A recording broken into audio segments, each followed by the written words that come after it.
ó ẹ jẹ́ kí n lo ó ṣe àṣemáṣe ráńpẹ́ yẹn ó fún ní query ó tún post ẹ̀ sórí platform pé òun gẹ́gẹ́ bí alága òun ti fún ẹni ẹni query kó wá defend ẹ̀ reason tó fi gbogbo àtòwù yẹn. ọ̀gẹ́ mi sọ síwájú pé kó ṣe wọ́n lọ́wọ́ ọba ló ń ṣọlá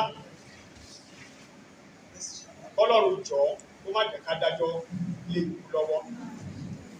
I think it's early this year. Láàárín àwọn alága wa tí wọ́n wà lórí ìjókòó yìí náà, òun náà ló gba best chairman tá a lè fún ní award ní meeting yìí náà.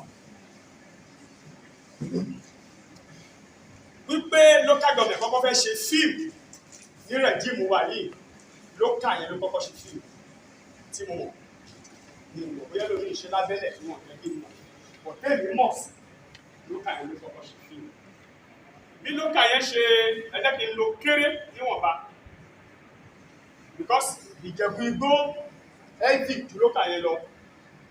Ọpẹ́yẹmí seidu ó gbìyànjú agbára ẹ̀ dé level tí èmi fúnra mi ń wò pé ní òkèkọ̀bọ̀ ìrí opportunity local tó tún gbòòrò ju local yẹn lọ ní àtúnṣe bó ṣe lọ bó ṣe ṣe lọ.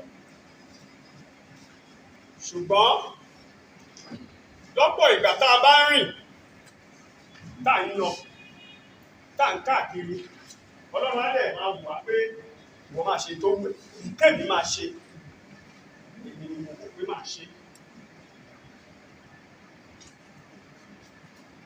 Ní 21st of last month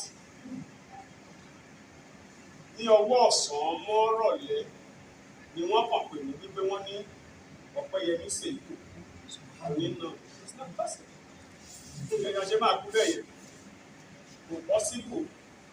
Lóòótọ́ ó l'accident ó kù ọjọ́ kẹjọ tó máa kú yẹn Friday tó kọjá lọ́hùn I think bóyá 20 or 19 precisely ó l'accident a dẹ̀ communicate olùbàdé hospital tó bẹ̀ ṣùgbà ṣàwọ̀ ṣùgbọ́n ní kókó ó kú ní on 21st.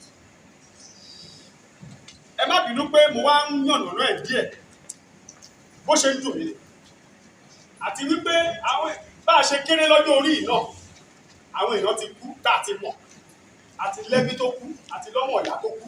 Ẹ má bínú, God bless you. So